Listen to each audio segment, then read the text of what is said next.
আমাদের ফ্রন্ট লাইনে বেশ কিছু চেঞ্জেস করা হয়েছে। এখানে কিলিয়ান এমবাপ্পে, সাথে আছে লুইস দিয়াজ আর হচ্ছে মাইকেল অলিসে। এর সাথে সাথে সিবি পজিশনে হচ্ছে নিকো স্লটেরব্যাক। আই থিঙ্ক আমি নামটা ঠিক মতো নিতে পারছি। তো এরা স্টার্ট করতেছে। আর অপোনেন্টের স্কোয়াডের কথা যদি বলি, এটা হচ্ছে অপোনেন্টের স্কোয়াড। খুবই ভালো একটা স্কোয়াড। তো ম্যাচ এখানে শুরু হয়। ম্যাচ শুরু হওয়ার 18 মিনিটের দিকে আমরা এখানে প্রথম আমাদের একটা চান্স ক্রিয়েট করতে পারছিলাম, বাট এখানে হচ্ছে শুটটা ঠিকঠাক মতো নিতে পারি নাই। সেকেন্ড টাইম এখানে কিলিয়ান এমবাপ্পের চান্স পেলেও এইবার হচ্ছে আমরা ঠিকঠাক মতো শুটটা নিতেই পারি নাই।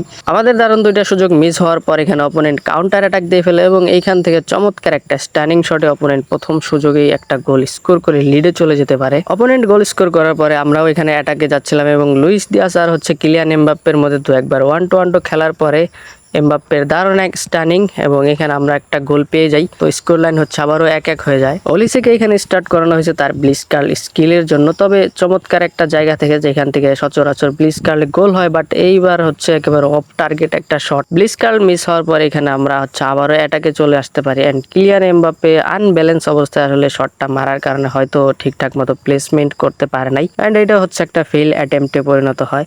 তো ফার্স্ট হাফ আমরা হচ্ছে 1-1 গোলে শেষ করতে পারছিলাম। সেকেন্ড হাফ শুরু হওয়ার পরে অপোনেন্ট এখানে একটা কর্নার পায় এবং এইখান থেকে হচ্ছে অপোনেন্ট আরও একটা গোল স্কোর করে 2-1 লিডে যেতে পারে।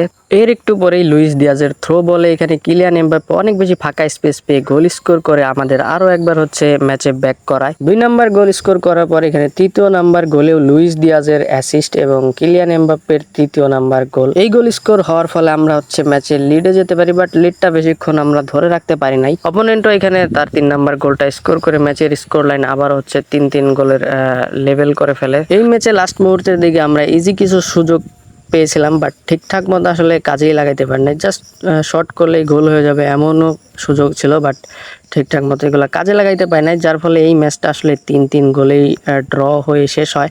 তবে এই ম্যাচে আমাদের এমভিপি হয় হচ্ছে কিলিয়ান এমবাপ্পে, আর এর সাথে সাথে লুইস দিয়াজেরও হচ্ছে 3টা অ্যাসিস্ট ছিল। তো যাই হোক, এই ম্যাচটা আমরা এখানে শেষ করতেছি। দেখা হবে পরবর্তী কোনো ম্যাচে। ততক্ষণের জন্য বাই বাই, ভালো থাকবেন সবাই, সুস্থ থাকবেন।